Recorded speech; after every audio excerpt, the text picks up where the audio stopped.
Estamos asistiendo a un proceso que, en fin, está siendo caracterizado por el decretazo, por el tejemaneje, por la normativa ad hoc, por el decreto exprofeso, un proceso que se puede definir como una especie de vodevil, una broma, una chapuza, en fin, la trampa, el privilegio, el chantaje y la amenaza.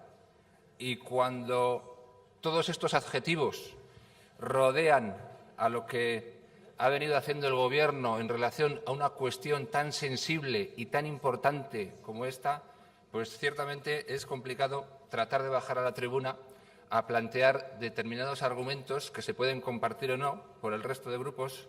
pero que, en nuestra opinión, son argumentos razonados y son argumentos de peso y están también sustentados en razones no solamente políticas, sino científicas. Es complicado porque quizás lo más importante de todo esto, ya digo, ha sido la chapuza, el decretazo, la normativa ad hoc, la falta de transparencia, la opacidad y todo esto que ha venido haciendo el Gobierno de España en este asunto, que, por otro lado, es lo que caracteriza la acción del Gobierno de España en los últimos tiempos, no solamente en relación a este asunto, sino en relación a la mayoría de los asuntos. Nosotros siempre hemos dicho que preferimos atenernos a las recomendaciones técnicas y observar la situación política y económica del momento para posicionarnos sobre este asunto. Y siempre hemos reclamado un debate transparente propio de una sociedad adulta que quiere saber, que quiere recibir información y que quiere formarse una opinión sólida sobre la materia, alejada de dogmatismos o de demagogia. Siempre hemos defendido un debate serio, un debate objetivo y riguroso sobre energía, para que el conjunto de la sociedad pueda conocer los costes y las ventajas reales de cada alternativa. Y a partir de ahí, evidentemente, tenemos nuestra opinión. Nosotros pensamos que el retorno, digamos, de la central nuclear de Garoña, o la puesta en marcha de la central nuclear de Garoña, o la utilización de la central nuclear de Garoña, cumpliendo rigurosamente los requisitos técnicos indispensables y las inversiones exigidas, incluidas obviamente las nuevas exigencias europeas, sería una solución económicamente razonable y comprensible.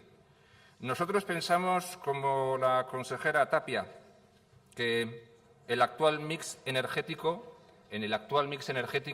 la energía nuclear juega un papel importante y que sigue siendo, por tanto, necesaria, en contra de lo que algún grupo ha venido planteando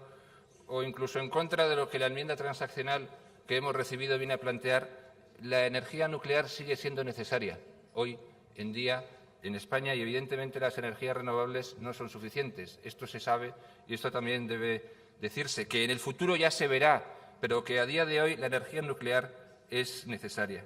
Nosotros pensamos que un sistema con mucha energía renovable necesita una potencia garantizada de base que permita compensar los altibajos de precios y de potencia de las renovables, también los picos y los valles de la demanda o los fallos de otras fuentes, y ahí las nucleares cumplen su función a día de hoy. Si no son nucleares, tienen que ser centrales térmicas de gas, fuel o carbón que contaminan la atmósfera y dependen de hidrocarburos o carbón importado. Por eso a nosotros nos parece bien conservar las nucleares que hay para ese papel fundamental, siempre y cuando cumplan todas las condiciones de seguridad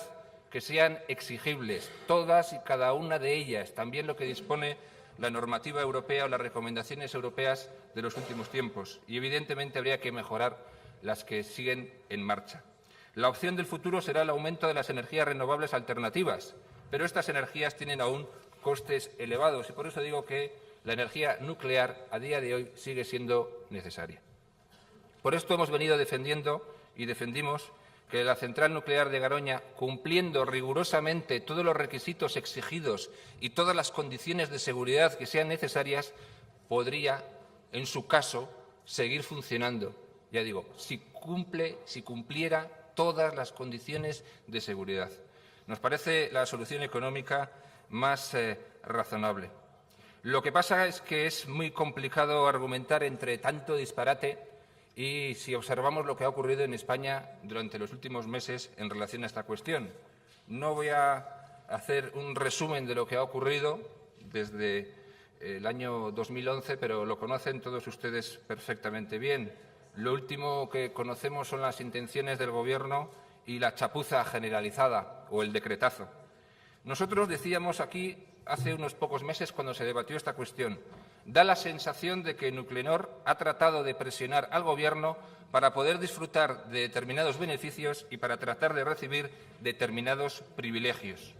Y por esto pedíamos en aquella enmienda de totalidad que ya presentamos y defendimos en junio del año pasado,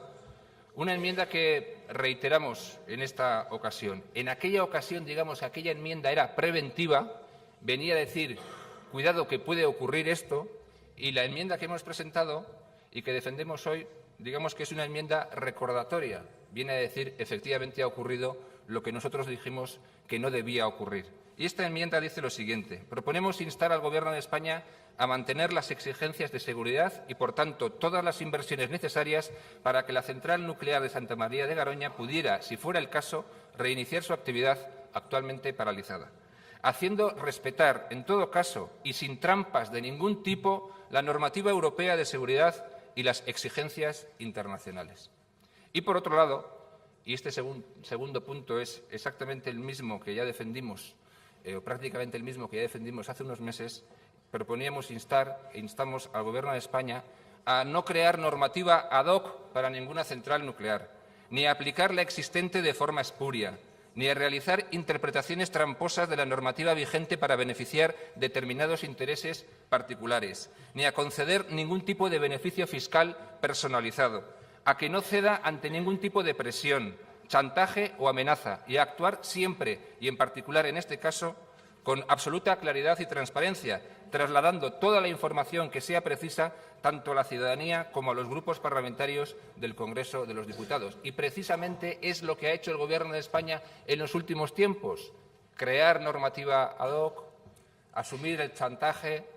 opacidad, falta de transparencia. Tanto es así que el propio ministro, incluso con el apoyo del Grupo Parlamentario del Partido Popular en el Congreso de los Diputados, se niega incluso a que el propio ministro pueda comparecer en el Congreso de los Diputados para explicar este asunto. Y esto es ciertamente un bochorno. Por lo tanto, no sé si nos encontramos ante un Gobierno insensible, como decía Txarli Prieto. Bueno, yo creo que sí, que efectivamente nos encontramos ante un Gobierno claramente insensible, pero es que nos encontramos ante un Gobierno chapucero y ante un Gobierno incapaz de hacer las cosas medianamente bien, prácticamente en ninguna cuestión. Y lo mismo ha ocurrido en esta cuestión. En fin, ya digo, proponíamos pedir al Gobierno a que no cree normativa ad hoc, a que no haga trampas, a que no asuma ningún chantaje, a que no se deje chantajear, etcétera, etcétera, y es justo lo que durante los últimos tiempos pretende hacer. De ahí, y por todo esto, nosotros mantenemos nuestra enmienda de totalidad. Ya digo, en su día esta enmienda venía a ser una enmienda preventiva y en el caso de hoy pues es una enmienda recordatoria. Decíamos que el Gobierno no podía hacer lo que finalmente parece ser que es lo que va a hacer.